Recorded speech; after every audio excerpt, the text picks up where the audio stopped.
Кудайдын чакырыгы 22 сентябрь.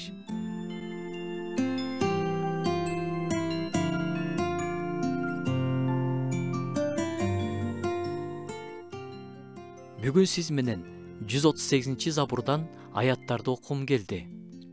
Теңир, сен мени сынадың, баарын билесиң. Сен менин качан отуруп, качан тураарымды билесиң. Сен менин ойлорумду алыстан эле билесиң. Басып бара жатсам да, эс алып жатсам да, сен мени курчап турасың. Сага менин бардык жолдорум белгилүү. Мен айта электе эле, сен Теңирим айтаар сөзүмдү толугу менен билесиң. Мени артымдан да, алдымдан да курчап турасың. Менин үстүмө өзүңдүн колуңду коесуң. Бул билим мен үчүн таң каларлык. Аны түшүнүү мен үчүн кол жеткис бийиктик. Сенин рухуңдан качып кайда барам? Сенин жүзүңдөн кайда качам? Асманга чыксам да сен ошол жердесиң. Өлгөндөр жаткан жайга түшсөм да сен ошол жердесиң. Таңдын канатын алып, деңиздин кыйырына көчүп кетсем да ошол жерде мени сенин колуң жетелейт. Мени сенин оң колуң кармап турат.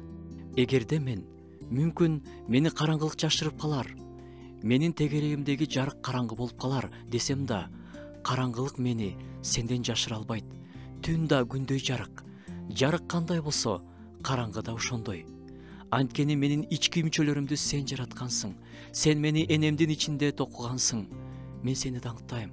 Анткени мен таң каларлык жаратылгам. Сенин иштериң керемет. Аны менин жаным толук түшүнөт. Мен жашыруун жаратылып жатканда, курсактын тереңинде пайда болуп жатканда, менин сөөктөрүм сенден жашыруун эмес болчу. Мен жаңыдан түйүлдүк боло баштаганда эле сен мени көргөнсүң. Мен төрөлө электе эле, мага белгиленген күндөрдүн бири да боло электе эле сенин китебиңде баары жазылып коюлган.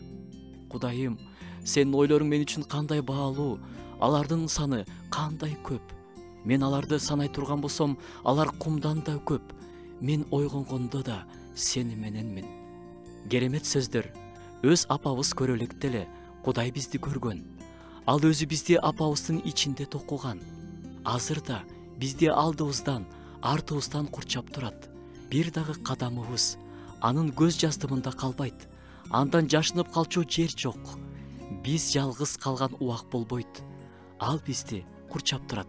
Ар бир секундада аны менен байланышта боло алабыз. Кудайга даңк.